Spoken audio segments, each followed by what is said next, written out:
Good evening.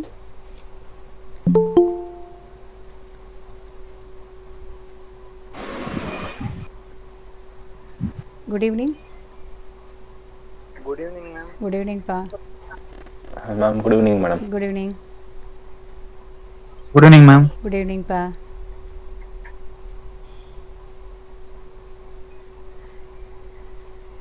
எக்ஸாம்லாம் எப்படி செஞ்சீங்க? இன்றைக்கி கம்ப்ளீட்டாக எக்ஸாம் முடிஞ்சிருக்கு. நேற்றுக்கு ஒரு செஷன் வச்சோம். ஜஸ்ட்டு குரூப் 1 அண்ட் குரூப் 3 மட்டும் முடித்தோம் உங்களுக்கு. இன்றைக்கி group 2, group 4 and both groups எல்லாம் முடித்தவங்க எல்லாருமே இந்த மீட்டிங்கில் உங்களுடைய வியூஸை சொன்னீங்கன்னா அது எல்லா ஸ்டூடெண்ட்ஸ்க்கும் யூஸ்ஃபுல்லாக இருக்கும் அப்படிங்கிறதுக்காக தான் இந்த செஷனை நம்ம வச்சுருக்கோம். ஸோ அதனால் எக்ஸாம் எழுதினவங்க உங்களுடைய வியூஸை சொல்லுங்கள். இனிமேல் ஜனவரியில் எழுத போகிறவங்க, ஜூனில் எழுத போகிறவங்க உங்களுடைய கொஸ்டின்ஸ் ஏதாவது இருந்ததுன்னா இப்போ எக்ஸாம் எழுதிட்டு வந்த ஸ்டூடெண்ட்ஸ்கிட்ட தாராளமாக நீங்கள் கேட்டுக்கோங்க. ஸோ இது ஒரு இன்ட்ராக்டிவ் செஷன் தான். ஸ்டூடெண்ட்ஸுக்குள்ளே ஒருத்தர் ஒப்பீனியனை ஷேர் பண்ணிக்க போகிறீங்க. இது நம்ம செஷன் முடிஞ்ச உடனே நான் நம்ம சேனல்லையும் அப்லோட் பண்ணிவிடுவேன். ஸோ எல்லா ஸ்டூடெண்ட்ஸ்க்குமே அது யூஸ்ஃபுல்லாக இருக்கும் அப்படிங்கிறதுனால. சொல்லுங்கப்பா, எப்படி எக்ஸாம் இருந்துச்சு? சுரேஷ் சொல்லுங்க மேம். சொல்லுப்பா, எப்படி இருந்துச்சு பேப்பர்லாம்? ஒவ்வொரு குரூப்பு காஸ்டிங் மட்டும் தான் டவுட் டிஃபிகல்ட்டா இருந்துச்சு. மற்றபடி எல்லா எக்ஸாம் கொஞ்சம் நல்லா இருந்துச்சு மேம். நல்லா பட் ஆன்லைன் எக்ஸாம் ஆஃப்லைன் எக்ஸாம்னா ஆன்லைன் எக்ஸாம் கொஞ்சம் டிஃபிகல்ட் தான் மேடம். அப்படியா? உன்னோட என்ன எப்படி படிக்கணும் இனிமேல் இந்த புதுசாக இப்போ ஜாயின் பண்ணியிருக்கிற ஜூன் ஸ்டூடெண்ட்ஸுக்கும் ஆகட்டும், இனிமேல் ஜனவரியில் எழுத போகிறவங்க அவங்களுக்குலாம் கொஞ்சம் எது எது படிச்சிருந்தா எப்படி யூஸாக இருந்திருக்கும் அப்படிங்கிறத அவங்க வியூஸாக சொல்லுங்கப்பா. நம்ம இதில் வந்து என்னன்னா இப்போ கம்பெனி அக்கௌண்ட்ஸ் இப்போ எலிட் வந்ததில் வந்து நார்மலாக நிறைய சம்ஸ்லாம் கேட்கவே இல்லை மேடம். அவங்க எப்படி கேட்குறாங்கன்னே தெரிய மாட்டேங்குது. ஏன்னா full and full shares and debentures ஃபுல்லாமே எதுவுமே கேட்கல இந்த தடவை. அப்படியா? அக்கௌண்டிங் ஸ்டாண்டர்ட் ஃபுல்லாக கேட்டிருந்தாங்க. ப்ளஸ் வந்து ஆடிட்டிங்னா ஃபுல் அண்ட் ஓவரால் கவரேஜாக இருந்துச்சு இந்த தடவை. ஆஹோ. இப்போ 50-50 மார்க்ஸுங்கிறது கரெக்டாகவே ஆடிட்டிங் 50-50 இருந்த மாதிரி இருந்துச்சா? எப்படி கூட இருக்கிற மாதிரி இருக்கா? அது நம்ம அக்கௌண்டிங் ஸ்டாண்டர்ட்லாம் மேக்ஸிமம் இருந்த மாதிரி இருந்துச்சு. அப்போ அதில் 2 சம் கேட்டிருந்தாங்க. பட் அப்புறம் வந்து அக்கௌண்டிங் இது ஆடிட்டிங் தான் ஃபுல் அண்ட் ஃபுல் இருந்த மாதிரி இருந்துச்சு எனக்கு தெரிஞ்சு. அப்போ 50க்கு மேலே இருந்த மாதிரி எனக்கு தோணுச்சு மேடம். ஓஹோ. இதுப்பா கம்பல்சரி இது செக்ஷன் டியில் என்ன வந்துச்சு? செக்ஷன் டில வந்து ஷெட்யூல் 3 வந்து ஒரு 6 மார்க் கேட்டிருந்தாங்க. பிளஸ் வந்து ஆடிட்டிங்ல இருந்து ஒரு 6 மார்க் கேட்டிருந்தாங்க. சரி, அந்த இது கேட்டிருந்தாங்க. குரூப் 1 எல்லாமே ஈஸி தானா? எப்படி? குரூப் 1 ஓகே மேடம், நல்லா இருந்துச்சு, ஈஸியா இருந்துச்சு. குரூப் 2ல பொறுத்தவரையும் காஸ்டிங் மட்டும் கொஞ்சம் டிஃபிகல்ட்டா இருந்துச்சு. எல்லாமே 1 வேர்ட்ஸ்ல இருந்து எல்லாமே கொஞ்சம் டிஃபிகல்ட்டா இருந்துச்சு. அந்த மாதிரி ஜிஎஸ்டி கொஞ்சம் நல்லா இருந்துச்சு. 50 to 60க்கு மேல வரும் எதிர்பார்க்கணும் மாதிரி. அப்படியா? நல்லா இருந்துச்சு மேடம். அது ஒன்று நல்லா இருந்துச்சு. எப்படி ப்ரீவியஸ் இயர் கொஸ்டின்ஸ் அதெல்லாம் படித்தது அதிலேருந்து இப்போ வந்ததா? ஸ்கேனர் யூஸ் பண்ணினியா? எது படித்த எது யூஸாக இருந்தது அதெல்லாம் சொல்லேன். இல்லை மேடம், நம்ம ஸ்கேனர்ல அது யூஸ் பண்ணல. நம்ம புக் மெட்டீரியல் தான் பார்த்துட்டு போனேன். கான்செப்ட்ஸுவல் தெரிந்தால் மட்டும்தான் அட்டன் பண்ணுற மாதிரி இதில் இருக்குது. இப்போ நம்ம ஆன்லைன் எக்ஸாம் பொறுத்தவரை offline comparing to offline to online பார்த்தீங்கன்னா புக் பேக் ஃபுல்லாக நம்மளோட கான்செப்டில் தெரிஞ்சால் மட்டும்தான் எக்ஸாம் அட்டன் பண்ணுற மாதிரி இருக்குது. எல்லாரும் இந்த மாதிரி எம்டிபி ஆர்டிபி இந்த மாதிரி ரிவைஸ் பண்ணிட்டு போகிறாங்களா மேடம்? அந்த மாதிரி இருந்துச்சுன்னா அவங்களுக்கு அந்த எக்ஸாம்ல இருக்க ஏற்கனவே அந்த கொஸ்டின்ஸ் இதுல வரும்ன்ற மாதிரி அந்த மைண்ட் செட்ல போனா கண்டிப்பா கிளியர் பண்றது கொஞ்சம் டிஃபிகல்ட் தான் மேடம். கான்செப்சுவல் வைஸ் நம்ம கரெக்டா இருந்தாதான் அந்த எக்ஸாம் நம்ம கிளியர் பண்றது கரெக்ட். ஓகேப்பா.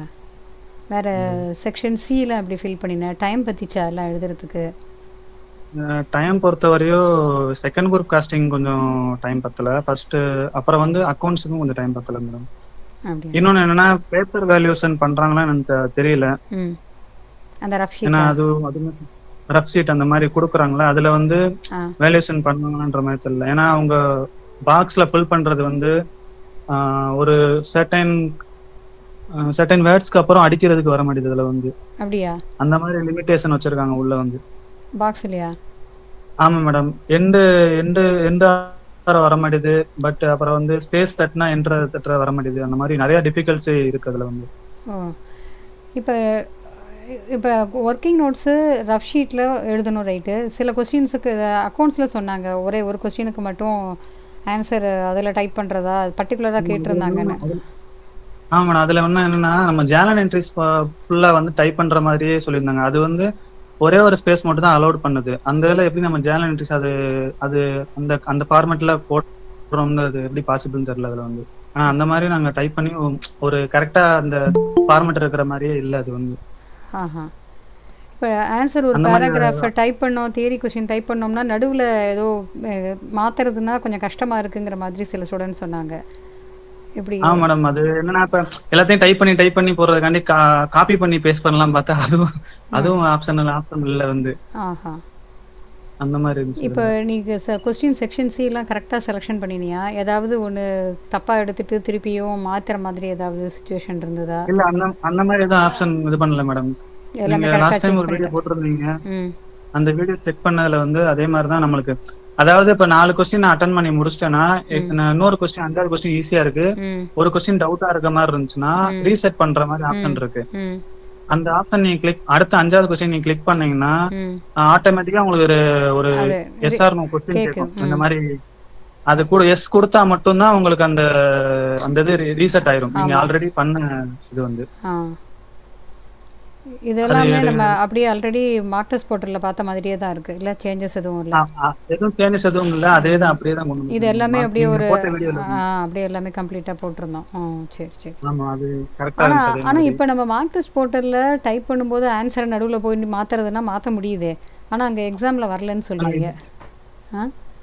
எக்ஸாம் அது வந்து நம்ம இவங்க கொடுத்த போர்ட்டல்ல வந்து இப்படி இருக்கு. பட் நான் எக்ஸாம் எழுதுனதுல வந்து இந்த மாதிரி தான் இருந்துச்சு. ஃபுல் அண்ட் ஃபுல் நம்ம இல்ல நீ மட்டும் இல்ல நிறைய ஸ்டூடெண்ட்ஸ் இதே தான் சொன்னாங்கன்ட்டு. ஆன்சர் நடுவில் கொண்டு போய் போட்டோம்னா திருப்பி கடைசியில் எண்டுக்கு வந்துடுது, நடுவில் அதை மாற்ற முடியல, அந்த கர்சர் மாறி மாறி போகுதுன்னாங்க. அப்புறம் ஸ்க்ரோல் பண்ண முடியல, மவுஸ் ஸ்க்ரோலோட இல்லை அப்படிங்கிற மாதிரியும் சொன்னாங்க. அந்த ஓரத்தில் இருக்கிற மவுஸ் கரெக்ட் இல்ல, பட் அப்புறம் கீபோர்ட்மே கொஞ்சம் ஹார்டா இருந்த மாதிரி இருந்துச்சு. அது எப்படி டைப்பிங் ஸ்பீட்லாம் ஓரளவுக்கு பிக்கப் பண்ண முடியுதா? டைப்பிங் பொறுத்தவரையும் அந்த கம்ப்யூட்டர் ஆப்ரேட் பண்ண தெரிஞ்சவங்களுக்கு ஓரளவுக்கு கொஞ்சம் ஸ்பீட்னஸ் வேணும் அடிக்கிறதுக்கு. ஓகே, வேற யாராவது இப்போ எழுதினவங்க ஷேர் பண்ணுங்கப்பா. Thank you ma'am. ஓகேப்பா. ஹலோ. சொல்லுங்கப்பா. Ma'am good evening. அது இப்போ சுரேஷ் ப்ரோ சொன்னாங்க மேம், அந்த டைப்பிங் இஷ்யூஸ். அது எப்படின்னா அந்த ஒரு லெட்டர் டைப் பண்றீங்கன்னா அந்த லெட்டரோட லாஸ்ட் டிஜிட் வந்துட்டு அப்ப நீங்க என்டர் பண்ணா அடுத்த ஸ்பேஸ் போயிடும் மேம், அடுத்த லைன் போயிடும். அதே மாதிரி நீங்க நடுவில் சேஞ்ச் பண்ணணும்னா வந்து அப்ப நீங்க மவுஸ் வச்சு நீங்க கரெக்டா எங்க வேணுமோ அங்க கிளிக் பண்ணிட்டு நீங்க டைப் பண்ணா அப்ப கரெக்டா வந்துடும் மேம். நீங்க நார்மலா கீபோர்ட் வச்சு ஆப்ரேட் பண்ணாம அப்பப்போ மவுஸே நீங்க இந்த பாக்ஸ் குள்ள யூஸ் பண்ணிட்டு கரெக்டா டைப் பண்ணா வந்துரும் மேம். ஒரு செகண்ட் இந்த வந்துட்டேன்.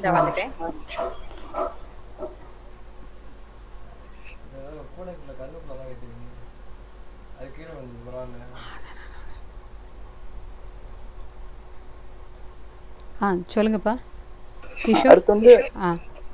அடுத்து வந்து இப்ப டெஸ்ட் மாடல் ஆக்சுவலா இந்த பெல் இன்டர்வியூ அட்டெண்ட் பண்ணவங்களுக்கு வந்து இந்த டெஸ்ட் பேட்டர்ன் வந்து அப்படியே பெல் இன்டர்வியூல என்ன ஃபார்மேட் இருக்கோ அதே ஃபார்மேட் தான் மேம்.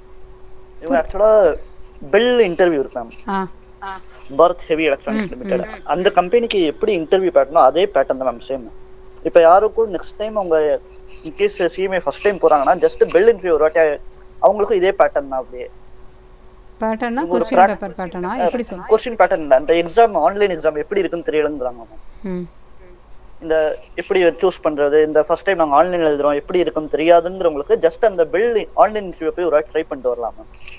இங்க நம்மதுலயுமே மார்க் டெஸ்ட் போர்ட்டல் இருக்கு. நம்ம இது போறதுக்கு உங்களுக்கு சொல்லிட்டேன், பட்டா பெல்னா ஒரு டிஃபரெண்டான இது ஒரு இன்டர்வியூ பர்பஸ்க்கும் ஆயிடுச்சு அந்த மாதிரி. சரி, இப்போ ஆன்சர் டைப் பண்ண முடியலன்னு சொன்னாங்கல்ல, அதுக்கு டைப் பண்ண முடியுதுன்னு சொல்றியா நீ? அது எப்படிங்க அதை மட்டும் கொஞ்சம் திருப்பி ஒரு தடவை சொல்ல, எல்லா ஸ்டூடண்ட்ஸும் கேட்டுக்கிட்டோம். இப்போ அவங்க ஒரு பேரா டைப் பண்றாங்கன்னா இப்போ இந்த இது முடிச்சுட்டு அவங்க நெக்ஸ்ட் லைன் கீழே வரணும்னா இப்போ கடைசி வேர்டு வந்து சுரேஷ்னு முடியுதுன்னா அவங்க ஹச்சில் வச்சு என்டர் பண்ணா கீழே வந்துடும். இதே ஹச்சுக்கு அடுத்து ஒரு ஸ்பேஸ் விட்டு என்டர் பண்ணா அது கீழே போகாது. எந்த லைன் வேர்டுக்கு அப்புறம் கீழே வருமோ அந்த வேர்டோட லாஸ்ட் லெட்டர்ல வந்து நீங்க என்டர் பண்ணணும். ஓகேப்பா. இப்போ எமினன்ஸ் ப்ரொஃபஷனல் இருப்பேன் மேம். இப்போ எமினன்ஸ்க்கு அடுத்து உங்களுக்கு அது கீழே வரணும்னா அந்த ஈக்கு அடுத்து நீங்க ஒரு என்டர் அமுக்குனா கீழே வந்துடும் அடுத்த லைன். அந்த மாதிரி தான் உங்களுக்கு. ஜஸ்ட் முதல் எக்ஸாம் மட்டும் கொஞ்சம் டிஃபரன்ஸா இருந்துச்சு, அப்புறம் அது புரிய ஆரம்பிச்சிச்சு எல்லாமே எப்படி ஆப்ரேட் ஆகுதுன்னு. வெரி குட் பா. என்ன பொறுத்தளவுக்கு ஆஃப்லைனோட ஆன்லைன் வந்து நல்லா டைம் சேவிங்கா இருக்கு மேம். ஆனா நம்ம பிரசன்டேஷன் பண்ண தேவையில்ல, நீங்க எல்லாரும் டைப் பண்ற ஒரே மாதிரி தான் அங்க விசிபிள் ஆக போகுது. அந்த ஃபர்ஸ்ட் எக்ஸாமுக்கு நீங்க ஒரு கரெக்டா எப்படி அது ஒர்க் பண்ணலாம்னு சொல்லிட்டு கத்துக்கிட்டா மற்ற எல்லா எக்ஸாமும் உங்களுக்கு நல்ல டைம் கன்சியூமிங். ஏன்னா நீங்க ஆஃப்லைன் போகும்போது பேப்பரை நீங்க ஒழுங்கா ப்ரெசென்ட் பண்ணுங்கிற ஒரு மைண்ட் செட்டோட நீங்க ஒர்க் பண்ணணும். இதுல வந்து அந்த இது உங்களுக்கு தேவையில்லை. ஓகேப்பா. என்ன பொறுத்தவரை ஆன்லைன் நல்லா டைம் சேவிங். ஓகே. அதே மாதிரி ஃபைனலை பொறுத்தளவுக்கு வந்து இன்டர் ப்ராப்பரா டைரக்ட் டாக்ஸ் படிச்சுட்டு வந்தவங்களுக்கு ஃபைனல்ல ஒரு 10 மார்க் அடிஷனல் மார்க் மாதிரி. ஒன் வேர்டு ஃபுல்லாமே வந்து இன்டர் ஒரு 10 ஒன் வேர்டு வந்த மாதிரி இருந்துச்சு மேம். ஃபைனல்லையா? ஃபைனல் டைரக்ட் டாக்ஸ்ல மேம். அப்படியா?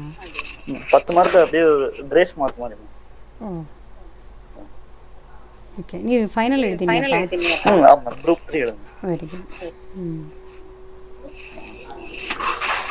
Okay ma'am, thank you. Group 3ல உன்னோட ஒபினியன் சொல்லு. நேத்திக்கு வெச்சோம், பட் இன்னைக்கு எல்லாமே கலந்துதான், எல்லா குரூப்புக்கும் எழுதுறவங்க. என்ன பொறுத்தவரை வந்து எஸ்எஃப் கொஞ்சம் டஃபா இருந்துச்சு, மித்த எல்லாமே மாடரேட்டா இருந்துச்சு. அதே அந்த எப்படி படிச்சிருக்கணும்னா வந்து அவங்க புக்கு அட்டை டு அட்டை படிச்சிருக்கணும். ஒரு சிலபஸ் மட்டும் நான் படிச்சுட்டு போய் எழுதுவேன்னா கண்டிப்பா வாய்ப்பு இல்லை. அதாவது இவங்க அந்த கொடுத்த 50-15 இருந்தா அந்த பர்சன்டேஜ் படி இவங்க கேட்கல. நீ புக்கு ஃபுல்லா படிச்சா நீ பாஸ் பண்ணிருக்கலாம், அந்த மைண்ட் செட்டோட அவங்க கேட்டிருக்காங்கன்னு என்னோட ஐடியா. இப்போ இன்டர்நேஷனல் டாக்ஸேஷன்லாம் அதுல வெறும் 2 மார்க் தான் வந்துச்சு, அதோட கவரேஜ் 30%. யாரு இப்ப கிளியர் பண்ணுவாங்கன்னா யாரு புக்கு அட்டை டு அட்டை படிச்சு கான்செப்டோட தெரிஞ்சிருக்கோம் அவங்க கிளியர் பண்ணிருப்பாங்க. சோ ப்ரொஃபஷனல் எக்ஸாம்னா இப்படி தான் படிக்கணும். மேம் வெறும் நான் இதை மட்டும் தான் படிப்பேன்னா அப்புறம் நீங்க குவாலிஃபைட் ஆயிட்டா அப்புறம் அதை மட்டும் தான் நீங்க ப்ராக்டிஸ் பண்ணுவீங்களா? ஆமா, கரெக்ட். அதான் மேம், எல்லா எக்ஸாமும் அப்படிதான் இருந்துச்சு. எதுவுமே அந்த பெர்சன்டேஜ் வைஸ் அவங்க கேட்கல மேம். நீங்க எல்லாரும் படிச்சிருக்காங்க. ஏன்னா புக்கு தரோவா இருந்தா தான் ப்ரொஃபஷனல் எக்ஸாம். சிலபஸ் நல்லா இருக்கு. எஸ்எஃப் மட்டும் என்ன பொறுத்தவரை டஃபா இருந்துச்சு, இது எல்லாமே மாடரேட் ஆகும். ஓகேப்பா, தேங்க்ஸ். வேற யாராவது? Hello ma'am, Aruna ma'am. Good evening ma'am. Good evening பா. சொல்லு, உன்னோட வியூஸ் சொல்லு. மேம், நீ குரூப் 4 எழுதினால? ஆமா மேம், குரூப் 4 எழுதினேன். சொல்லுப்பா. குரூப் 4 பொறுத்த வரைக்கும் சிஎஃப்ஆர் கொஞ்சம் டஃபா இருந்துச்சு ma'am as compared to previous. And நான் வந்து ப்ரிப்பேர் பண்ணது சிஎஃப்ஆர் மட்டும் எப்படி ப்ரிப்பேர் பண்ணேன்னா சிஏ क्वेश्चन பேப்பர் இருக்குல மேம், சிஏ क्वेश्चन பேப்பர் வச்சு தான் ப்ரிப்பேர் பண்ணேன். ஓகே. பட் ஆனா நம்மளுக்கு क्वेश्चन கொஞ்சம் வந்து அவங்களை கம்பேர் பண்றப்ப கொஞ்சம் ரொம்ப டஃபா கேட்டிருந்தமா எனக்கு ஒரு ஃபீல். ரொம்ப இன்டீரியரா கேட்டிருந்தாங்க நிறைய. மேக்ஸிமம் ஏஎஸ் தான் ஃபுல்லா கேட்டிருந்தாங்க. ஏஎஸ் நிறைய அப்ளை பண்ணியிருந்தாங்க. பட் மற்ற சப்ஜெக்டை விட சிஎஃப்ஆர் கொஞ்சம் டஃபா இருந்துச்சு மேம். மற்ற பேப்பர்லாம் எப்படி இருந்தது? மற்ற பேப்பர்ல ஜிஎஸ்டி கொஞ்சம் ட்விஸ்ட் வச்சிருந்தாங்க. பட் ஆனா சிஎஃப்ஆரை விட கொஞ்சம் ஈஸியா இருந்துச்சு. பட் ஜிஎஸ்டி கொஞ்சம் ட்விஸ்ட் இருந்துச்சு. ஈஸியான கொஸ்டின் தான், பட் உள்ள போய் ரீட் பண்றப்ப பாத்தீங்கன்னா என்ன ட்விஸ்ட் வச்சிருக்காங்கன்றதே அப்பதான் தெரியும். அந்த மாதிரி கொஞ்சம் இருந்துச்சு மேம். மற்றபடி கொஞ்சம் எல்லா கொஸ்டின் பேப்பருமே எழுதுறதுக்கு கொஞ்சம் சேலஞ்சிங்கா இருந்துச்சு, நல்லா இருந்துச்சு மேம். என்ன மேம் டைம் பத்திச்சா எழுதுறதுக்கு? டைம் பத்துச்சு மேம், அது எந்த ப்ராப்ளமும் இல்லை. கரெக்டாக டைம்குள்ள க்ளோஸ் ஆகிற மாதிரி தான் இருந்துச்சு. கரெக்டாக இது பண்ணுற மாதிரி இருந்துச்சு. நம்ம என்ன இப்போ ஒன் வேர்டு வந்து ஆஃப்லைன் இதில் நம்ம எழுதுறப்ப மேனுவலாக எழுதுறப்ப எப்படின்னா ஒரு ஒன் வேர்டுக்கு வந்து மேக்ஸிமம் 1/2 hour இல்லைன்னா 20 minutes தான் ஆகும்.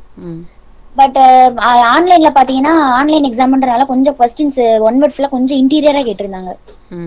அது வந்து மேக்ஸிமம் எழுத ஒரு 45 minutes ஆகுது. ரொம்ப டைம் எடுத்துக்கிட்டோம்னா 45 minutes ஆகுது மேம். பட் ஆன்லைன் விட கொஞ்சம் ஆஃப்லைன் வச்சாங்கன்னா கொஞ்சம் யோசிச்சு எழுத பெட்டரா இருக்கும். பிகாஸ் தியரி இந்த மாதிரிலாம் வந்து கொஞ்சம் யோசிச்சு எழுத முடியல மேம். ஏன்னா எழுதி வச்சு டைப் பண்றதுன்றது ரொம்ப கஷ்டம். எழுதுறதுல பாதி டைமிங் போயிடும், டைப் பண்றதுல பாதி டைமிங் போயிடும். பட் நம்ம மேனுவலா எழுதுறப்பன்னு பாத்தீங்கன்னா நம்மளுக்கு யோசிக்க நம்ம கை வந்துட்டே இருக்கும். இது எழுதி வச்சு டைப் பண்ற அளவுக்கு டைம் இருக்காப்பா அதுல? ஆஹா மேம், இல்ல, நம்ம டைரக்டா யோசிச்சு டைப் பண்ற மாதிரி தான் இருக்கு. இப்போ ஒர்க்கிங் பேப்பர்ஸ் எல்லாமே ரஃப் ஷீட்ல தானே ஒர்க் பண்ணீங்க? ஆமாங்க மேம். அது எப்படி ஆன்சர் ஏதாவது பக்கத்துல மெயின் ஆன்சரோட கீ ஆன்சரோட பக்கத்துல ஒர்க்கிங் நோட்ஸும் ஏதாவது ரெஃபர் பண்ணுங்கன்னு சொல்லி சொன்னாங்களா? அந்த மாதிரி எதுவுமே சொல்லலங்க மேம். ஆனால் சில ஸ்டூடெண்ட்ஸ் சொன்னாங்க, இன்ஸ்ட்ரக்ஷனில் சொன்னாங்க, எங்களுக்கு இன்விஜிலேட்டரே சொன்னாங்க, முடிஞ்ச வரைக்கும் கீ ஆன்சர் பக்கத்துலேயே எவ்வளவு முடியுமோ ஒர்க்கிங் நோட்ஸையும் ஆமாங்க மேம். ஆனா அவங்க மார்க் கொடுத்துருக்காங்க. எனக்கு ஒரு டவுட் இருந்துச்சு. பேப்பர் வந்து ரஃப் பேப்பர் யூஸ் பண்ணிக்கோங்கன்னு சொல்றாங்க. பட் அது வேல்யூவேட் பண்ணுவாங்களா என்னன்றதை யாருமே கன்ஃபார்ம் பண்ணல. இல்ல அதனால நான் என்ன பண்ணிருந்தேன்னா, எக்ஸாம்ல ரஃப் பேப்பர்ல எழுதியிருந்தேன். அதுல முக்கியமான கோட் பாயிண்ட்ஸ் மட்டும் அந்த பாக்ஸ்ல எழுதியிருந்தேன். பட் மேஜர் டிஸ்அட்வான்டேஜ் என்னன்னா, நம்ம என்ன கோட் பண்ணணும்னு நினைக்கிறோமோ அந்த பாக்ஸ்க்குள்ள ஃபில் பண்ண முடியல மேம். It's hard. அது ஃபுல்லா பாக்ஸ் இன்னும் எக்ஸ்டெண்ட் ஆக மாட்டேங்குதா? ஸ்பேஸ் ஆக மாட்டேங்குது மேம். ரொம்ப பாக்ஸ் இத்தினூண்டா கொடுத்துருக்காங்க. ரொம்ப டிஃபிகல்ட். தியரி எழுதுறதும் சரி, சம் எழுதுறதும் சரி. தியரிக்குமே டைம் இது ஸ்பேஸ் பத்தலையா? சாரி மேம், அது ஸ்பேஸ் நீங்க டைப் பண்ணா பாக்ஸ் கீழ எக்ஸ்டெண்ட் ஆகிட்டே இருக்கும். அதான் கேக்குறேன். ஸ்க்ரால் பார் மாதிரி வந்துகிட்டு கீழ வந்துகிட்டே இருக்கும் மேம். அந்த லிமிட்டேஷன்லாம் எதுவும் இல்ல மேம். உங்களுக்கு நீங்க டைப் எவ்வளவு டைப் பண்றீங்களோ நான் ஜெனரலா அப்படிதான் இருக்கும். அதான் கேக்குறேன். இல்ல 200 வேர்ட்ஸ்க்கு மேல டைப் பண்ணிருந்தேன். அது கீழ போயிட்டே தான் இருந்துச்சு. இல்ல மேம். பட் ஆனா என்னோட நான் அடுத்து பக்கத்துலயே வச்சு என்ட்ரி கொடுத்து டைப் பண்ணேன். பட் ஆனா எனக்கு டைப் ஆகல மேம். அப்படியா? இல்ல. ஆனா ஒரு அட்வான்டேஜ் என்னன்னா, இருந்துச்சு மேம். என்ன அப்படின்னா, இப்ப நம்ம தியரி வந்து கொஸ்டின்ல ஆஃப்லைன்ல எழுதுறப்ப எப்படி சொல்லுவாங்க, மேக்ஸிமம் ஜஸ்ட் மென்ஷன் பண்ணுங்க, இந்த டிஃபைன் பண்ணுங்கன்னு சொல்லி கொடுத்துருவாங்க. பட் ஆன்லைன் எக்ஸாம்ல எழுதுறப்ப மென்ஷன் பண்ணிருந்தாங்க, ஜிஎஸ்டி எல்லாம் மென்ஷன் பண்ணிருந்தாங்க. 6 பாயிண்ட்ஸ் மட்டும் எழுதுனா போதும், 4 பாயிண்ட்ஸ் மட்டும் எழுதுனா போதும்னு சொல்லிட்டு மென்ஷன் பண்ணிருந்தாங்க. அது கொஞ்சம் ஈஸியா இருந்துச்சு. சொல்லுங்கப்பா. உங்க துர்கா அக்காங்க சொன்னாங்க நம்ம என்டர் அமிச்சா கீழ வரலன்னு. அத கரெக்ட்டா அந்த லாஸ்ட் லெட்டர்ல வச்சு அவங்க என்டர் பண்ணா கன்ஃபார்மா அது கீழ போகும் மேம். அது நெக்ஸ்ட் டைம் எல்லாரும் கரெக்ட் பண்ணிக்கோங்க. ஓகேப்பா, நீ சொன்ன பாயிண்ட் கண்டிப்பா ஸ்டூடண்ட்ஸ் யூஸ்ஃபுல்லா இருக்கும். ஓகே. அருணா, எப்படி குரூப் 4ல வந்து வெயிட்டேஜ் எப்படி இருந்துச்சு? வெயிட்டேஜ் வந்து புக்ல கொடுத்த வெயிட்டேஜ் மாதிரி இல்ல மேம். ஆஃப்லைன்ல வந்து புக்ல கொடுத்த வெயிட்டேஜ் வந்து கம்பேர் பண்ணி क्वेश्चन எடுக்கறாங்க. பட் ஆன்லைன்ல வந்து கம்பேர் பண்ணி எடுக்கல மேம். இப்ப தியரி பாத்தீங்கன்னா மேக்ஸிமம் ஒரு சிலதுல தியரியா இருந்த மாதிரி இருந்துச்சு, சம் கொஞ்சம் மைன்யூட்டா கேட்ட மாதிரி இருந்துச்சு. அந்த மாதிரி நிறைய அப்ளை பண்ணிருந்தாங்க. அவங்களோட ஸ்ட்ராட்டஜி கொஞ்சம் புரிஞ்சுக்கிறது கஷ்டமா இருந்துச்சு மேம் ஆன்லைன் எக்ஸாம் பொறுத்த வரைக்கும். ஆஃப்லைன்ல ஈஸியா ஜட்ஜ் பண்ணிடலாம், இதுதான் தியரி, இவ்வளவு சம்ஸ்னு. பட் பார்ட்டா பிரிக்கிறப்ப வந்து ஒரு சில பார்ட்ல தியரியா ஃபுல்லா நிறைய தியரியா கேட்ட மாதிரி இருந்துச்சு. சம்ஸ் ரொம்ப அப்ளை ஆகாம. இப்ப காஸ்ட் அண்ட் மேனேஜ்மெண்ட் அப்படி பாத்தீங்கன்னா சம்ஸ் கொஞ்சம் கம்பேரபிள், சம்ஸ் ரொம்ப கம்மியாவும் தியரிஸ் தான் ரொம்ப ஜாஸ்தியாவும் இருந்த மாதிரி இருந்துச்சு. ஓகேப்பா, வேற யாராவது உங்களுடைய வியூஸ் ஷேர் பண்ணுங்கப்பா. Okay, thank you ma'am. ஓகேப்பா.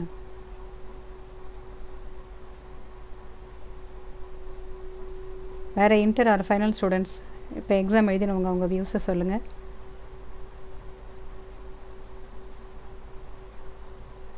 மேம் சொல்லுங்கப்பா. I want to tell about questions presentations, ma'am. I mean, they are giving questions in online mode, right? Yes. But what they are doing is institute itself giving copy paste questions, ma'am. So the alignment of questions is not right, and also the presentation of questions also. I mean, they are giving balance sheet, but no headings and subheadings and subline item. Just they are putting all with right side or left side. That's it. Copy paste. Oh. Just like in Word document, we will see red color for wrong, red line for wrong words, and blue line for incorrect grammar. Same that also we can see in questions in online mode. Oh.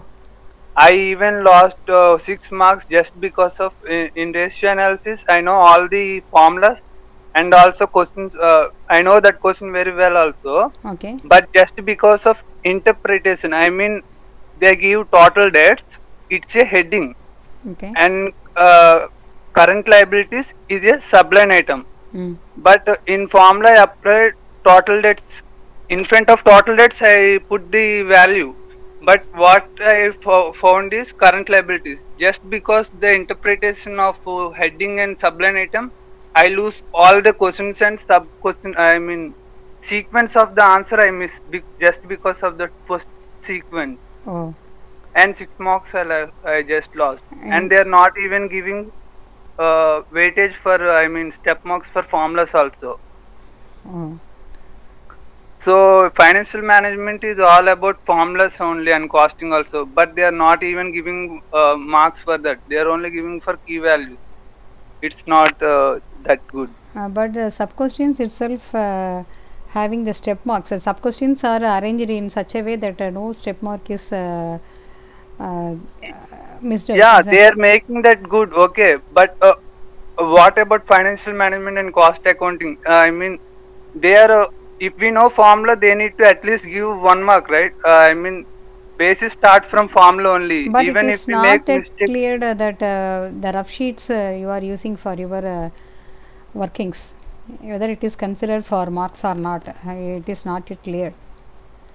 yeah, that's why we even write sometimes if we have some much time left, then we are putting some additional I mean description also. Even we wrote the final value answer key, but still some people are giving description how Yes. we solved that or assumptions, because there are lots of confusion within us. Yes, it is very good,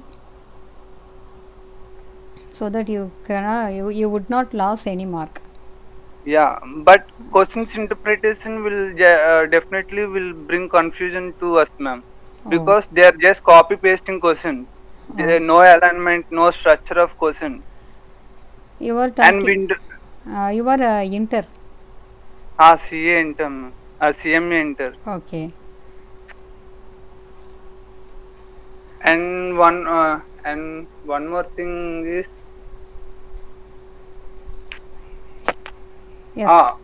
we cannot predict the questions patterns, ma'am. I mean, first 2 days they gave from MCQs or filling the blanks. They choose from bits books and CMA bits books there, no? Big questions. Institute bits. Ah. They given everything from that, so we prepare and go. Next day also they gave same, and third exam onwards, law and ethics, they changed the pattern suddenly. So we suddenly lose the confidence because nothing came from that. And again they gave some textbook. They picked questions from randomly from textbook. If we know the concept, we can attempt those questions. Otherwise, we can't. Yes. We can't even predict how they are giving from paper to paper. Yes, it is repeatedly saying that study material should be covered fully first of all, and then you have to move over the bit questions or suggested answers, revision test papers, etc. etc. First of all, study material is very, very important. Yes, ma'am. Then only we can write. Otherwise, we can't.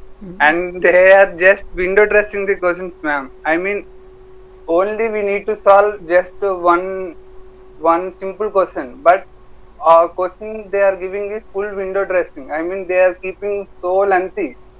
So we need to read all these, because it's online. We need to read everything. Otherwise, we can't write. So they are just putting lengthy questions, even though it's not needed.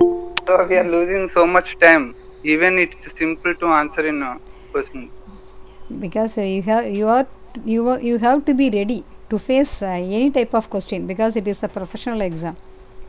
Yeah, that's right. But I mean, this is first time, right? Window dressing is that's not that much necessary, right?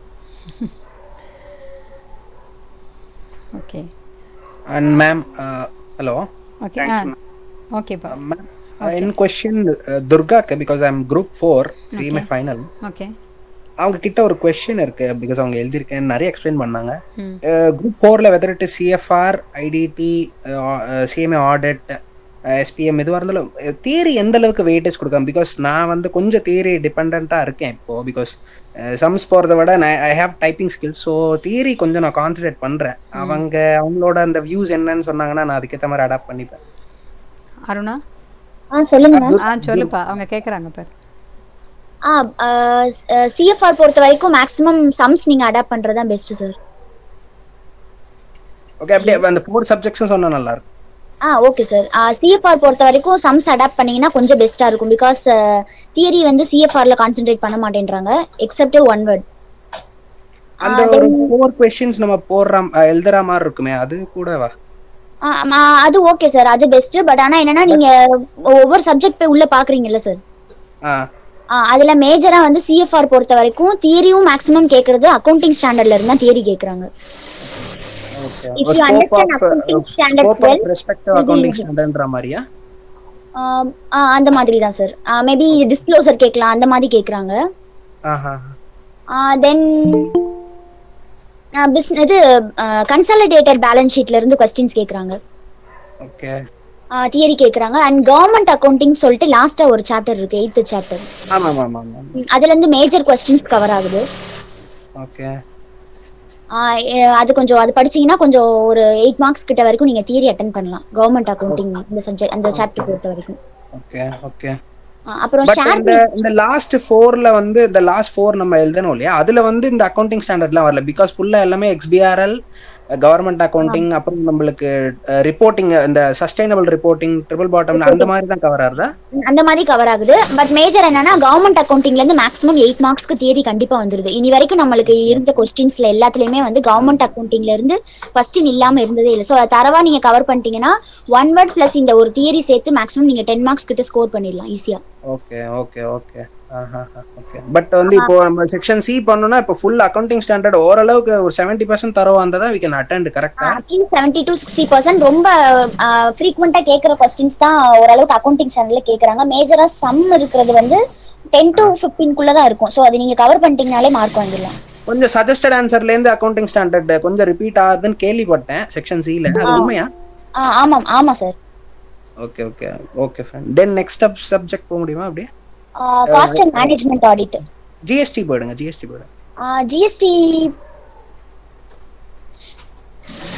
GST பொறுத்த வரைக்கும் பாத்தீங்கன்னா நீங்க போய் sums தான் பார்த்தாலும் நீங்க concept படிச்சா மட்டும் தான் தியரியும் நீங்க எழுத முடியும், as well as சம்மும் எழுத முடியும். பிகாஸ் உங்களுக்கு வந்து உள்ள வந்து சம் ஓரியன்டட்ன்றது ரொம்ப கம்மியா தான் இருக்கும், accept second chapter and third chapter.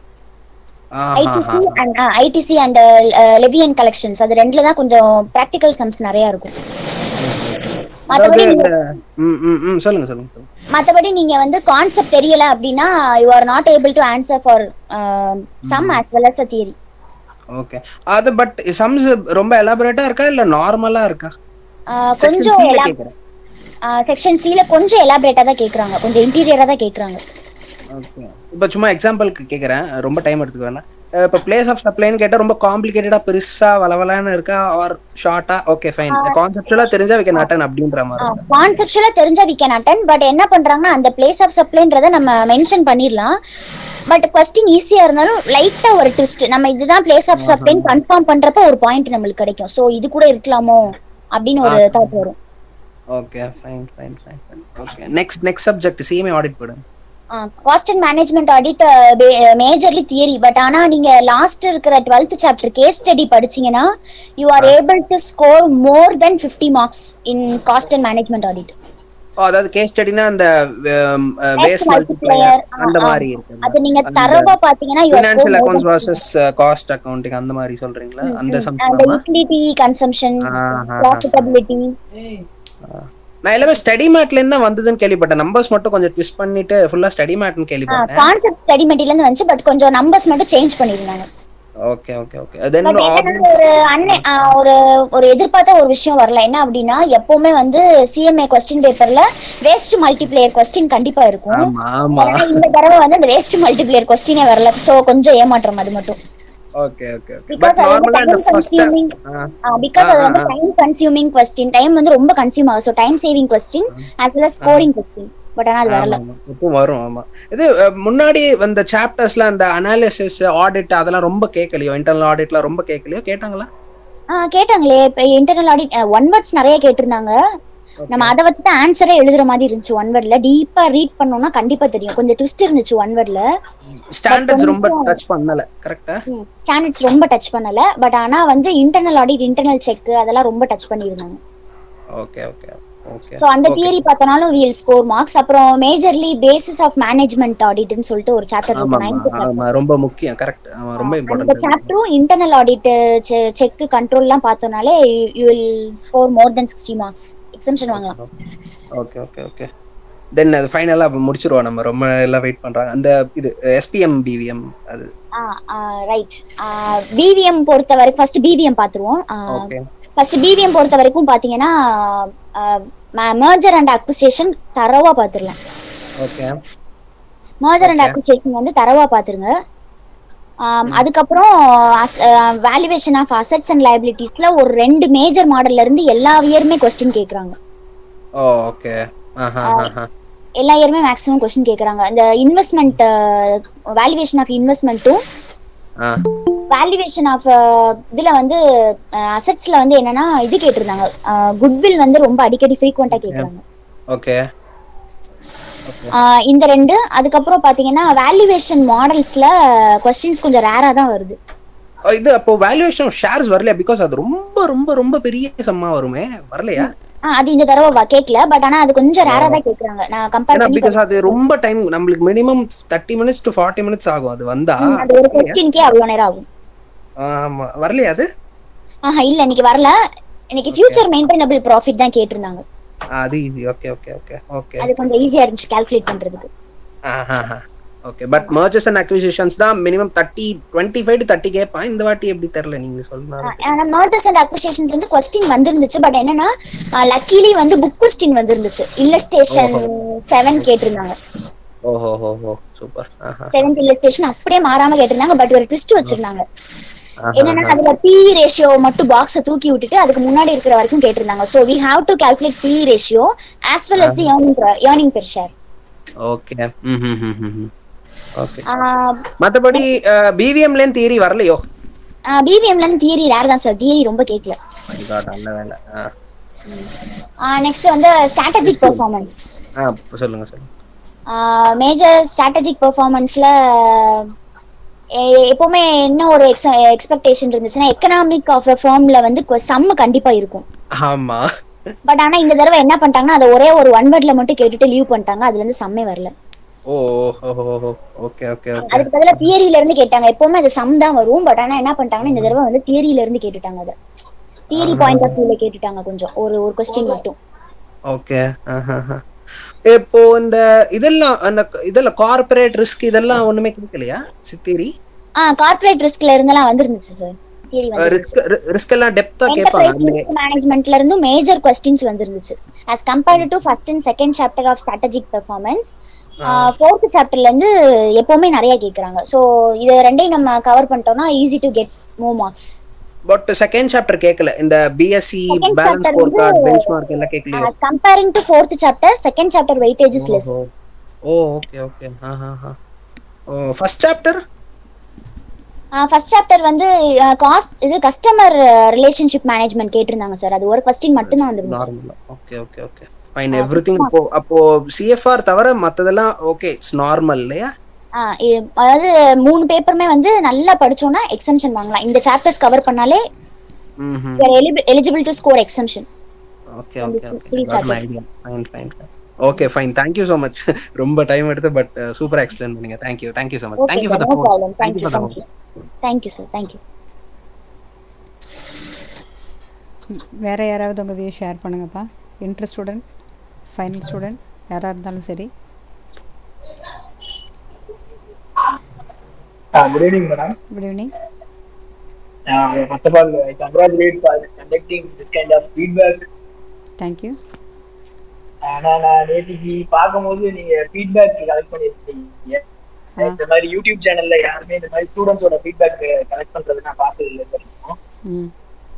ஏன்னா அவங்க எக்ஸாம் கமிட்டியில எல்லாரும் அவங்க ஸ்டூடெண்ட்ஸோட எவ்வளவு டஃப்பான சிச்சுவேஷன்ஸை மெயில் பண்ணுங்கன்னு போடுறாங்க, தவிர யூடியூப் சேனல்லாம் அதை கலெக்ட் பண்ண மாட்டேங்கிறாங்க. Maybe in future they will collect, but now you have started collecting feedback. அதுக்கு என்னோட முதல்ல கங்க்ராச்சுலேஷன்ஸ். இது ஏன்னா நான் இப்போ ஜனவரியில் எழுதுகிற ஸ்டூடெண்ட்ஸு, நெக்ஸ்ட்டு ஜூனில் எழுத போகிற ஸ்டூடெண்ட்ஸு, அவங்களுக்கு ஒரு ஐடியா தெரியும். ஸோ இவங்க எழுதிட்டு வந்தது இவங்க ஸ்டூடெண்ட்ஸ் வாயாலேயே சொல்லும்போது அவங்களுக்கு வேணுங்கிற டவுட்டையும் அவங்க கேட்டுக்கலாம். ஸோ இது அவங்களுக்கு ஸ்டூடெண்ட்ஸுக்கு ரொம்ப யூஸ்ஃபுல்லாக இருக்குங்கிறதுக்காக தான் இதை நான் கண்டக்ட் பண்ணேன். ஸோ ஒருவேளை இந்த மீட்டிங்கில் இந்த எக்ஸாமோட நிறுத்திடாம எல்லா டேர்முக்கும் கண்டக்ட் பண்ணணுங்கிறது எங்களோட ஸ்டூடெண்ட் சார்பா நான் ரெக்வெஸ்டா வச்சுக்கிறேன். கண்டிப்பா சார். கண்டிப்பா. என்னன்னா இப்போ போன தடவை நமக்கு ஆன்லைன் எக்ஸாம் வச்சிருந்தாங்க, இந்த தடவையும் ஆன்லைன் எக்ஸாம் வச்சிருந்தாங்க. அதுல வந்து பார்த்தோம்னா இந்த தடவை டைப்பிங் வந்து ரொம்ப அதிகமா இருக்கும். வெதர் இன்டரா இருக்கட்டும் ஃபைனலா இருக்கட்டும், 2 பேருக்குமே டைப்பிங் வந்து கொஞ்சம் அதிகமாவே இருக்கு. அதாவது போன தடவை ஆன்லைன் எக்ஸாம் கம்பேர் பண்ணும்போது இந்த தடவை ஆன்லைன் எக்ஸாம் இல்ல இன்டர் தான், இன்டர் சொல்லுங்க. ஓகே. ஆமா, அது வந்து சில நேரங்கள்ல பார்க்கும்போது it's just like a typing exam மாதிரி இருந்தது. அதாவது சம் ப்ராப்ளமும் கொடுத்துருக்காங்க, ஆனா தியரி வந்து மோஸ்ட்லி நிறைய கேட்டுருக்காங்க, இன்டர்ல நிறைய கேட்டுருக்காங்க. அப்போ ரஃப் ஷீட் ப்ரொவைட் பண்றாங்க, அவங்க கிளீனா சொல்லியிருக்காங்க ஃபைனல் ஆன்சர் மட்டும் நீங்க இதுல அந்த பாக்ஸ்ல எழுதினா போதும், டைப் பண்ணா போதும் அப்படின்னு சொல்லியிருக்காங்க. நம்ம ரஃப் ஷீட்ல நம்ம கொடுக்கறது, நம்ம செம்ம செய்யறத வந்து அவங்க எந்த அளவுக்கு ஸ்கேன் பண்ணி அப்லோட் பண்ணுவாங்கிறது வந்து இன்னும் ப்ரிசைஸா அவங்க சொல்லலை. Whether they May scan R not இன்னும் உங்களுக்கு வந்து ஓப்பனா சொல்லலை. சில இடங்கள்ல வந்து இன்னொரு முக்கியமான விஷயம்னா, இன்னொரு ஸ்டூடெண்ட்ஸ் வந்து எக்ஸாம் எழுதுறதுக்கு ஆன்லைன் ஆஃப்லைன்ல இருந்து ஆன்லைன் கன்வெர்ட் பண்ணியிருப்போம், குளோபல் ஸ்டாண்டர்ட்ஸ்க்கு கொண்டு போயிருப்போம் அப்படிங்கிறாங்க. அதெல்லாம் வரவேற்கத்தக்க விஷயம் தான். இருந்தாலும் இந்த ஸ்டூடெண்ட்ஸுக்கு வந்து டிராவலிங் டைம் வந்து ரொம்ப இன்க்ரீஸ் பண்ணிட்டாங்க. இந்த ஆன்லைன் எக்ஸாம்க்கு வந்ததுனால சென்டர்ஸை வந்து நிறைய கட் பண்ணிட்டாங்க தமிழ்நாட்டில். இதுல நம்ம இப்போ இந்த மீட்டிங்ல இருக்கிற ஸ்டூடெண்ட்ஸ்லயே எவ்வளவு பேருக்கு சென்டர்ஸ் வந்து அவங்க வீட்ல இருந்து பக்கத்துல இருக்குங்கிறது தெரியல. பிகாஸ் நான் வந்து டெய்லி 150 கிலோமீட்டர்ஸ் டிராவல் பண்ணேன் மேடம். போயிட்டு வந்து அப் அண்ட் டவுன் போயிட்டு வரதுக்கு எனக்கு 150 கிலோமீட்டர்ஸ் ஆச்சு. போயிட்டு வந்து இப்போ இன்டர்வியூ ஒரு 8 பேப்பர்ஸ் எழுதுறோம் வச்சுக்கோங்களேன், 2 குரூப் எழுதுறோம்னு வச்சுக்கோங்களேன், டெய்லி 150 கிலோமீட்டர்ஸ்ங்கிறது அப் அண்ட் டவுன். பட் நம்ம இன்ஸ்டியூட்ல இருந்து பர்டிகுலர் சாப்டர்ஸ்ல டிரான்ஸ்போர்ட் அரேஞ்ச்மெண்ட்ஸ் எல்லாமே பண்ணினாங்களே. இல்ல மேடம், அது வந்து அது எந்த லெவலுக்கு அதை நம்ம எஸ்ஐஆர்சில எப்படி வச்சிருக்காங்கங்கிறது தெரியல. இல்ல, not only SIRC in every chapters arrangements have been made அப்படினா அது இல்ல அவங்க சொல்றாங்க arrangements have been made, but it's not 100% successful. ஏதோ ஒரு சாப்டருக்கு நேம்ஸ் சென்னை யூனிவர்சிட்டி இருக்கலாம் மேபி. என்ன சென்னைங்கிறது இப்ப எக்ஸாம் இல்ல, மேபி ஜனவரியில அவங்க பண்ணலாம், இல்ல வேற ஏதாவது சாப்டர்ல வச்சிருக்கலாம். ஆனா மோஸ்ட்லி சாப்டர்ஸ் வந்து அரேஞ்ச் பண்ண மாதிரி எனக்கு தெரியல. தவிர சென்டர்ஸும் அந்த ஒரு சிட்டியில போடுறாங்க, அந்த சிட்டியிலோட ஹார்ட் ஆஃப் த சிட்டியில அந்த எக்ஸாமினேஷன் சென்டர் இல்லை. அந்த சிட்டியை விட்டு கிட்டத்தட்ட ஒரு 20 to 30 கிலோமீட்டர்ஸ் அவேடா இருக்கு, அது ரிமோட் ஏரியாவா இருக்கு. அங்க வந்து பஸ் ஃபெசிலிட்டியும் எதுவும் இல்லை மேடம். சாப்டர் அரேஞ்ச் பண்றாங்க பண்ணலாங்கிறதோட இது நம்மள போயிட்டு வர்றதுக்கு ரொம்ப கஷ்டமா இருக்கு. நீங்க அதை கொஞ்சம் அட்ரஸ் பண்ணீங்கன்னா, இந்த மாதிரி பெரிய யூடியூப் சேனல்லாம் கொஞ்சம் அட்ரஸ் பண்ணீங்க வச்சுக்கோங்களேன், இது கொஞ்சம் ரீச் கொஞ்சம் நிறைய போகும். நம்ம இந்த ஸ்டூடெண்ட்ஸோட கன்சர்ன், இப்போ ஜனவரியில எக்ஸாம் எழுதுறவங்களா இருக்கட்டும், இல்ல மறுபடியும் ஜூன்ல எழுதுறவங்களா இருக்கட்டும், அவங்க இப்படி ஒரு 8 பேப்பருக்கு டெய்லி ஒரு 100 to 150 கிலோமீட்டர் டெய்லி டிராவல் பண்ணாங்கன்னா, அவங்க அடுத்த நாள் இல்ல கண்டினியூஸா எக்ஸாம் இருக்கு உங்களுக்கு. இப்போ ஒரு நாள் குரூப் 1 வருது, அடுத்த நாள் குரூப் 2 வருது, இப்படி மாறி மாறி வரும்போது இப்படி டிராவலிங்லயே டயர்ட் ஆயிடும் ஸ்டூடெண்ட்ஸ் பொறுத்த வரைக்கும். கண்டிப்பாக ஸ்டூடெண்ட்ஸுக்கு என்ன ஒரு இன்கன்வீனியன்ஸ் இருக்கோ அதை சரி பண்ணுறதுக்கு எல்லா ஸ்டெப்புமே இன்ஸ்டியூட் எடுக்கத்தான் செய்யுது. முதல்ல டைப்பிங் நிறையா இருக்குது அப்படின்னு சொன்னாங்க, ப்ராப்ளம்ஸ் அண்ட் ப்ராப்ளம் கொஸ்டின்ஸுக்கெலாம் ஆன்சர் டைப் பண்ண முடியாதுன்னொன்னா மெயின் ஆன்சர் மட்டும் எழுதுங்கன்னு சொன்னாங்க. அப்புறம் எம்சிக்யூ கொஸ்டின்ஸுக்கு 50 மார்க்ஸ்ன்னு ஃபிக்ஸ் பண்ணது எங்களால் முடியாதுன்னொன்னா அதையுமே எடுத்துட்டாங்க. ஸோ அந்த மாதிரி ஸ்டூடெண்ட்ஸுக்கு ஃபேவராக தான் அவங்களோட ஸ்டூடெண்ட்ஸுக்கு என்ன இன்கன்வீனியன்ஸுங்கிறது தெரிஞ்சு அப்பப்போ நம்ம இன்ஸ்டியூட் எல்லாமே ஸ்டெப் எடுத்துக்கிட்டு தான் இருக்காங்க. ஸோ இந்த மாதிரி ஸ்டூடெண்ட்ஸுக்கு இது இருக்கிறதும் கண்டிப்பாக சரி பண்ணத்தான் செய்வாங்க. எக்ஸாம் எப்படி எழுதினீங்க, உங்களுடைய ஒப்பீனியன், ஸ்டூடெண்ட்ஸ் எந்த மாதிரி படிக்கணும் அதையும் கொஞ்சம் ஷேர் பண்ணுங்கள்.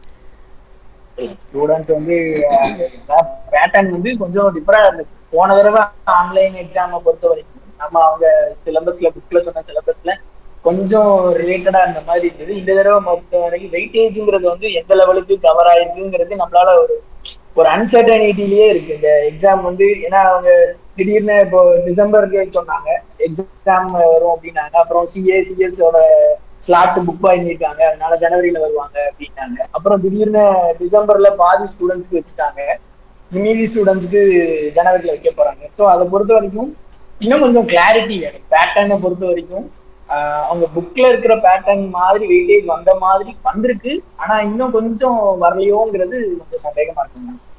ஓகே. ஆனா இந்த சிஏ எக்ஸாம்லாம் பாத்தீங்கன்னா தமிழ்நாட்டுல மோஸ்ட்லி டிஸ்ட்ரிக்ட்ஸ்ல வந்து கண்டிப்பா ஏதாவது ஒரு சென்டரா இருக்கும். ஆனா இந்த சிஎம்ஏ ஏன் போட மாட்டேங்கிறாங்க தெரியும். இல்லை, சிஎம்ஏ நமக்கும் ஆஃப்லைன் எக்ஸாமில் எல்லா சென்டரும் இருக்கத்தான் செஞ்சுது. ஸோ ஆன்லைனுக்கும் போது நமக்கு எந்த அளவுக்கு முடியுமோ லாஸ்ட் டைமை விட இந்த தரம் கிட்டக்க இருக்கிற மாதிரி தான் அரேஞ்ச்மெண்ட்ஸ் பண்ணுறதுக்காக எக்ஸ்ட்ரா சென்டர்ஸும் நிறையா போட்டிருக்காங்க. ஸோ இல்ல மேடம், இல்ல அதாவது இல்ல ஆஃப்லைன்ல இருக்கும் போதே சிஏ கம்பேர் பண்ணும்போது சிஎம்ஏக்கு வந்து தமிழ்நாட்டுல சென்டர்ஸ் வந்து வெரி லெஸ். சரி அந்த ரெண்டு இல்ல இப்ப எக்ஸாம் ஓரியன்டடா ஓகே இல்ல ப்ரொபஷனல் இன்ஸ்டிடியூட்ட நான் கம்பேர் பண்றேன், நீங்க தப்பா எடுத்துக்க வேண்டாம். ஏன்னா சிஏ படிக்கிறவங்களும் இருப்பாங்க, இதுல சிஎம்ஏ படிக்கிறவங்களும் இருப்பாங்க. நான் எந்த இன்ஸ்டிடியூட்டையும் நான் குறைச்சு பேச விரும்பல. போத் ஆர் ஈக்குவலி ப்ரொபஷனல் தான். நான் என்ன சொல்ல வரேன்னா, இந்த ஸ்டூடெண்டோட ப்ராப்ளமை நான் அட்ரஸ் பண்ணணும், வேற ஒன்றும் இல்லை. ஓகே, இப்போ எக்ஸாம் டைம் உங்களுக்கு பத்திச்சா எப்படி, எந்த மாதிரி? எக்ஸாம் வந்து மோஸ்ட்லி இந்த ஒரு 10 to 15 மினிட்ஸ்க்குள்ள முடிக்கிறாப்ல இருக்குது. அந்த டைப்பிங் ப்ராப்ளம் வந்து சம்டைம்ஸ் அந்த கீபோர்டு வந்து ஒழுங்கா ஒர்க் ஆக மாட்டேங்குது. சில நேரம் என்டர் கொடுத்தோன்னா பேக் ஸ்பேஸ் கொடுத்தா முன்னாடி போகுது, சில நேரம் அதான் இப்போ ஒரு ஸ்டூடெண்ட் அதுக்கான சொல்யூஷன் சொன்னார். அதாவது எந்த லெட்டர் நீங்கள் ஒரு லைனில் கடைசியில் அடிக்கிறீங்களோ அந்த லெட்டருக்கு பக்கத்தில் வச்சுட்டு என்டர் போட்டிங்க அப்படின்னு சொன்னால் அது ஆட்டோமேட்டிக்காக உங்களுக்கு அடுத்த லைனுக்கு கரெக்டாக போகும் அப்படிங்கிற மாதிரி சொன்னார். ஸ்பேஸ் விட்டுட்டு சொல்லுப்பா. மேம் ஒரு சின்னது இப்போ அவங்க சொல்றப்ப ஞாபகம் வருது. ஆக்சுவலா பிரசிடென்ட் சார் வந்து அன்னைக்கு லைவ் வந்தாங்கல்ல மேம் எக்ஸாம்க்கு முன்னாடி, அப்ப சொல்லியிருந்தாங்க லாகின் ஆக சப்போஸ் யார் யாருக்கு லேட் ஆகுதோ அவங்களுக்கு எப்ப லாகின் ஆகுதோ அதுல இருந்து 3 hours வந்து எக்ஸாம் வைப்போம்னு சொல்லியிருந்தாங்க. பட் ஆனா இங்க வந்து லாகின் ஆகிறதுக்கே ப்ராப்ளமா இருந்தாலும் அந்த பர்சனுக்கு எப்ப லாகின் ஆகுதோ அதுல இருந்து ஆக்சுவல் எக்ஸாம் எப்ப கண்டக்ட் பண்றாங்களோ அதோட அந்த ஷெட்யூலும் ஆஃப் ஆயிடுது. ஆமா, இது நேத்திக்குமே ஸ்டூடெண்ட்ஸ் நிறைய பேர் எல்லாருமே சொல்லிட்டு தான் இருந்தாங்க இதுவும். So it's difficult. ஏன்னா இப்போ நிறைய இடத்துல சிஸ்டம் சரியில்லை, கீபோர்ட் சரியில்லாம இருக்கு, நிறைய இதுல உட்காந்து டைப் பண்ண கூட ரொம்ப சிரமமா இருக்கு, ரொம்ப கேப் ஸ்பேஸ் ரொம்ப கம்மியா இருக்கு. ஸோ அதுல நம்ம படிச்ச கான்சென்ட்ரேஷன்லாம் அந்த செட்டிங்ஸ்லேயே பாதி போயிருது.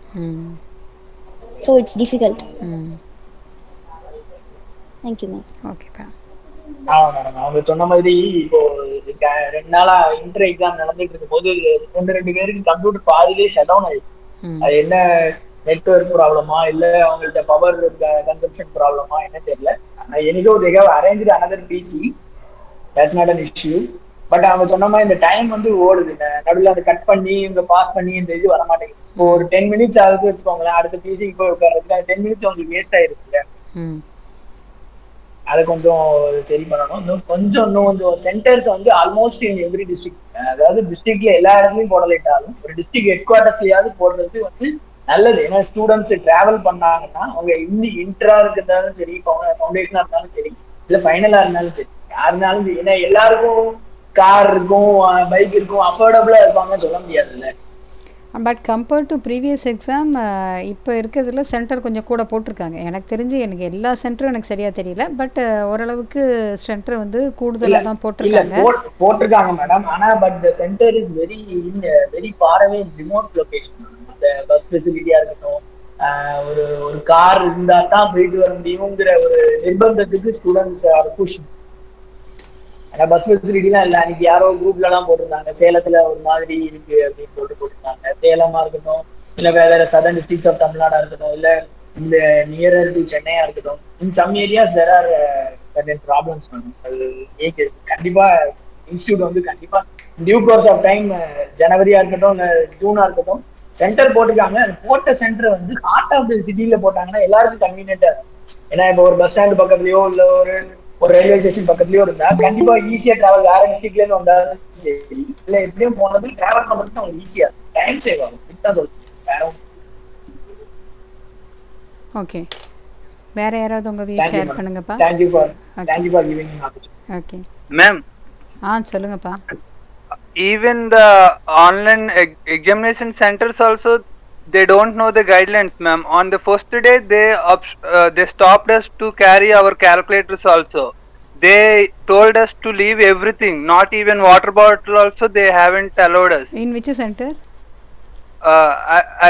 I am from south, ma'am. I'm in Andhra Pradesh state. Okay. Whether it is a scientific calculator?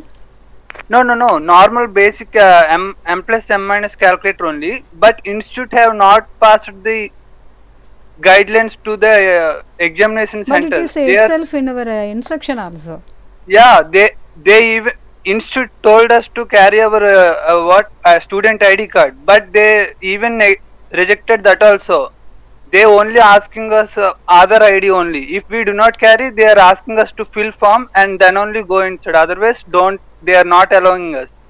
They even not considering institute ID and institute guidelines also. They haven't. No.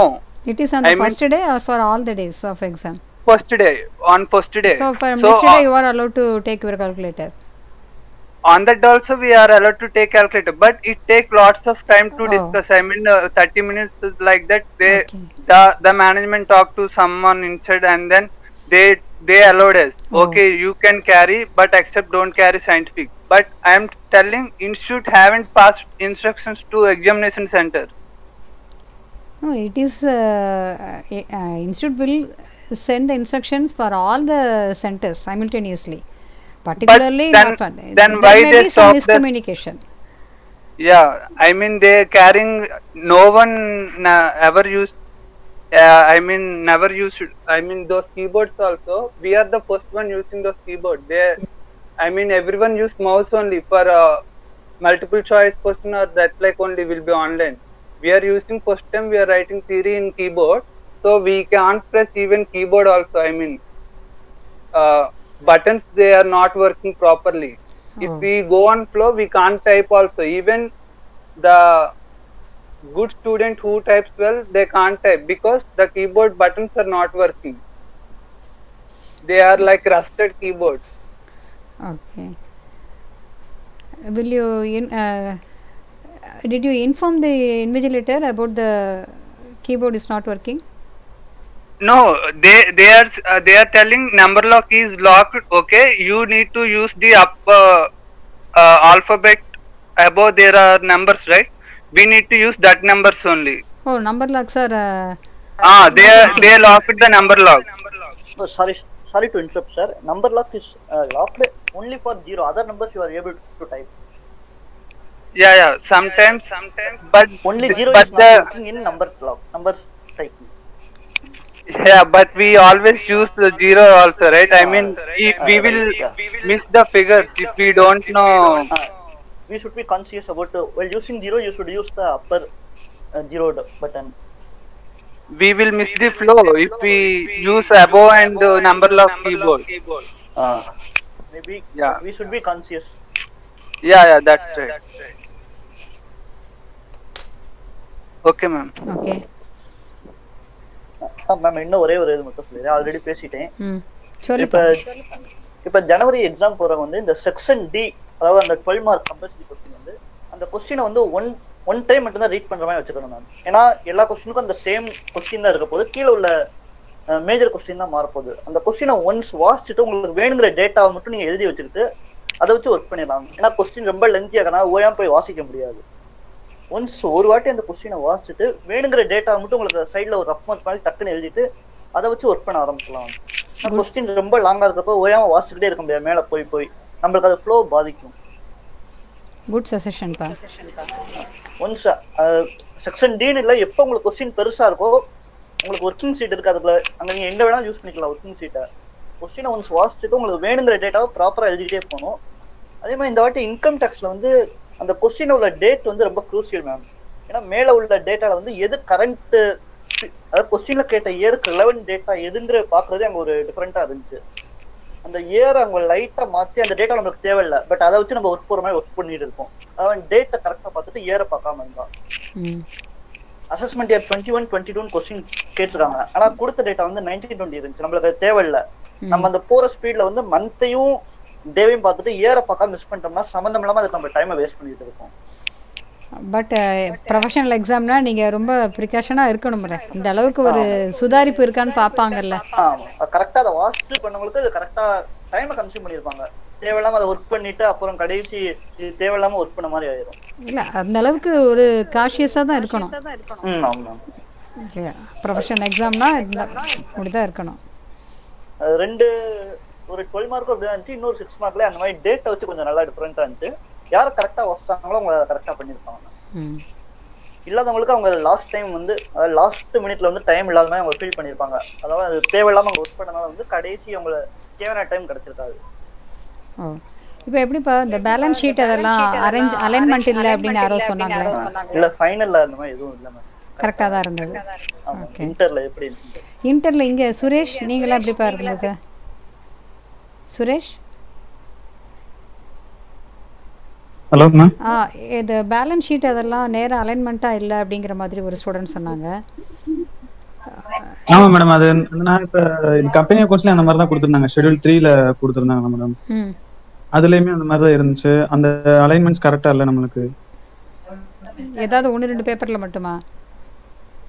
இல்ல, நம்மளுக்கு அந்த balance sheet கொடுத்த sums பூராமே அந்த மாதிரி இருந்துச்சு madam. Financial accounting, financial accounting, அப்புறம் இந்த பேலன்ஸ் ஷீட்ல மட்டுமா மற்ற எல்லா சம்ஸ்லயுமா? நான் பார்த்த வரைக்கும் டைரக்ட் டேக்ஸ் சொன்னாங்களா, அது ஒண்ணு. பிளஸ் இந்த ஃபினான்ஷியல் அக்கவுண்டிங்ல இந்த பேலன்ஸ் ஷீட் அண்ட் இப்ப கம்பெனி அக்கவுண்ட்ஸ்ல இருந்தது. ரேரா 1-2 क्वेश्चनல மட்டும் அப்படிதானே? Financial management ratio analysis they will give balance sheet, right? Balance sheet. Okay. In that I told the above example. Okay pa. Ma'am, one more thing ma'am. சொல்லுப்பா. Ma'am, இப்ப அந்த login பண்ற time சொன்னாங்க ma'am president sir வந்து. அது என்னன்னா இப்ப 10 ஆளுக்கு லாகின் பண்ற மாதிரி சிஸ்டம்ஸ் இருந்தாலுமே அந்த 1 மணிக்கு கரெக்டா எல்லாருக்குமே லாக் அவுட் ஆயிடுது. அந்த டைம் செஷன் கொஞ்சம் இதா இருக்கு. அதுவுமே அது 9:45 நம்மளுக்கு காலைல செஷன் இருக்கப்ப கொஸ்டின் ரீட் பண்ற மாதிரி டைமிங் சொன்னாங்க. அது கொஞ்சம் டிஃபிகல்ட்டா இருக்கு. அது ஒண்ணு இருக்கு. அந்த மாதிரி ரீட் பண்ற மாதிரி ஏதாவது ஆப்ஷன் கொடுத்தா கொஞ்சம் நல்லா இருக்கும். ஆனா இருக்குன்னு தான் இப்ப சொன்னாங்க. பட் என்னன்னு தெரியல. எக்ஸாம் அன்னைக்கு பிரசிடென்ட் சார் பேசும்போதும் சொன்னாங்களே question paper reading time 15 minutes இருக்குன்னு தான் சொன்னாங்க. ஆனா எல்லா சென்டர்லயுமே அப்படிதானா ரீடிங் டைம் இல்லையா? எல்லா சென்டர்லயும் அதேதான் மேடம். ரீடிங் டைம் எதுவுமே இல்ல. 9:45 நம்ம இன்ஸ்ட்ரக்ஷன் பேஜ் மட்டும் தான் ஓபன் ஆகுது. எல்லா எக்ஸாம்லயும் அந்த இன்ஸ்ட்ரக்ஷன் பேஜ் மட்டும் தான்.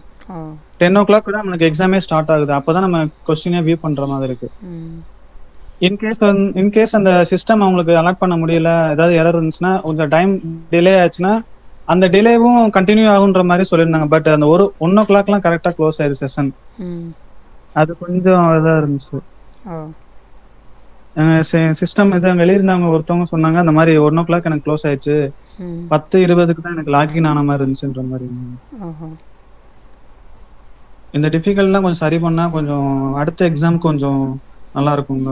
கண்டிப்பா பண்ணுவாங்க. இன்ஸ்டிடியூட் அந்த மாதிரி பண்ணுவாங்கங்கிற நம்பிக்கை நமக்கு இருக்கு. அது எல்லாத்தையும் சொல்லியிருந்தாங்க, பிரசிடென்ட் சார் சொல்லியிருந்தாங்க. அந்த இன்ஸ்ட்ரக்ஷன் எதுவுமே ஃபாலோ பண்ணீங்களா, அதனால கொஞ்சம் ஸ்டூடெண்ட்ஸ் எல்லாமே திணற ஆரம்பிச்சிட்டாங்க. பட் ஸ்டூடெண்ட்டுக்கு ஃபேவரா தான் எல்லாமே நம்ம இன்ஸ்டிடியூட்ல செய்யறாங்க. கண்டிப்பா எதுவும் பண்ணுவாங்க. இது மட்டும் கொஞ்சம் டிஃபிகல்ட்டா இருந்துச்சு. பிளஸ் அந்த டிரான்ஸ்போர்ட்டேஷன் சொன்னதுமே கொஞ்சம் இதுதான்.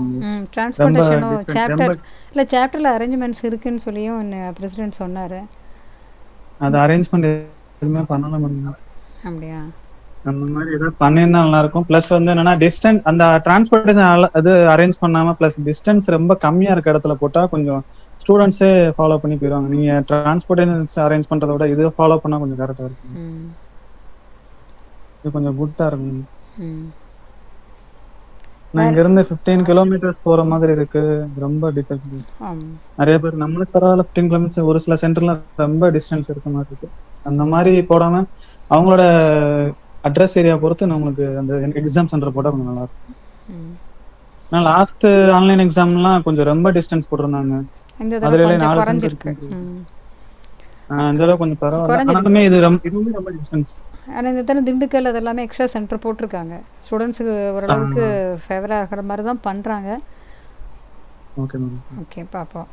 வேறு யாருக்கு ஏதாவது டவுட் இருந்துச்சுன்னா கேளுங்கப்பா. இன்டர் ஸ்டூடெண்ட்ஸ், ஃபைனல் ஸ்டூடெண்ட்ஸ், இப்போ ஜனவரியில் அல்லது ஜூனில் எழுத போகிறவங்க வேறு ஏதாவது டவுட் இருந்துச்சுன்னா இப்போ எழுதிட்டு வந்த ஸ்டூடெண்ட்ஸ்கிட்ட கேட்டுக்கோங்க.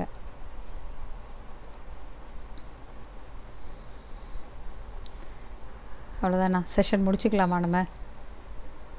இப்போ வந்து உங்கள் வியூஸ் எல்லாம் ஷேர் பண்ணிக்கிட்டதுக்கு ரொம்ப ரொம்ப தேங்க்ஸ்ப்பா.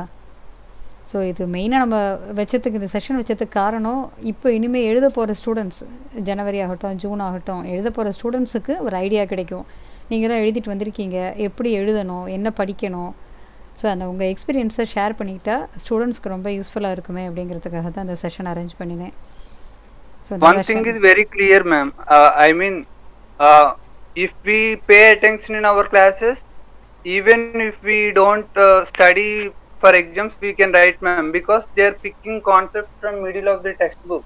Very good. We don't know where also. So if any student really attend classes and they listen, then they can really attempt, they can score exemptions in all these exams also.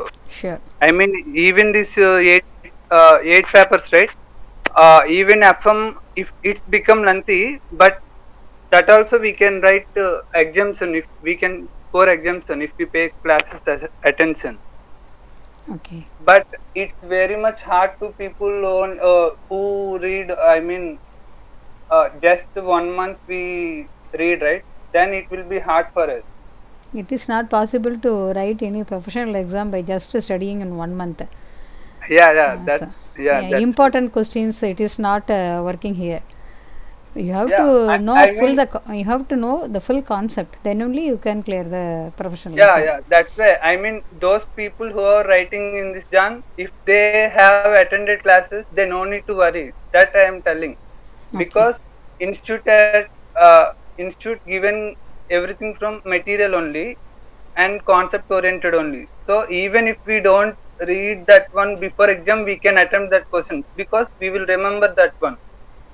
So those people no need to worry, I am telling. Okay. That's it, ma'am. Okay. Thank you. Okay. Okay, வேற யாருக்காவது ஏதாவது view share பண்ணணுமா? வேற யாராவது doubt கேட்கணுமா? ஓகேப்பா, நீங்கள் exam எழுதின ஸ்டூடெண்ட்ஸ் எல்லாம் வந்து உங்களுடைய வியூ ஷேர் பண்ணிக்கிட்டதுக்கு ரொம்ப ரொம்ப thanks.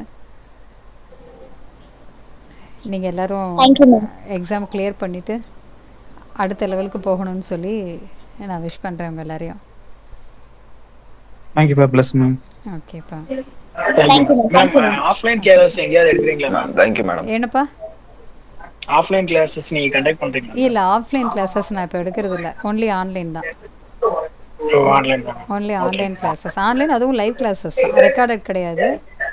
So only live classes தான். அப்போ தான் ஆன்லைன் கிளாஸ் மாதிரியே, அதாவது நேரடியாக கிளாஸ் ஃபேஸ் டு ஃபேஸ் கிளாஸில் எப்படி ஃபீலிங் இருக்குமோ அது மிஸ் ஆகாமல் தான் நான் கிளாஸ் கொடுக்குறேன். ஏன்னா உங்கள் டவுட்டு கேட்டுக்க முடியும், ஸ்க்ரீன் ப்ரெசன்டேஷன் இருக்கும். ஸோ ஃபுல்லாகவே உங்களுக்கு புரிகிற மாதிரி ஆன்லைன் கிளாஸஸ் தான் இப்போதே போயிட்டுருக்கு.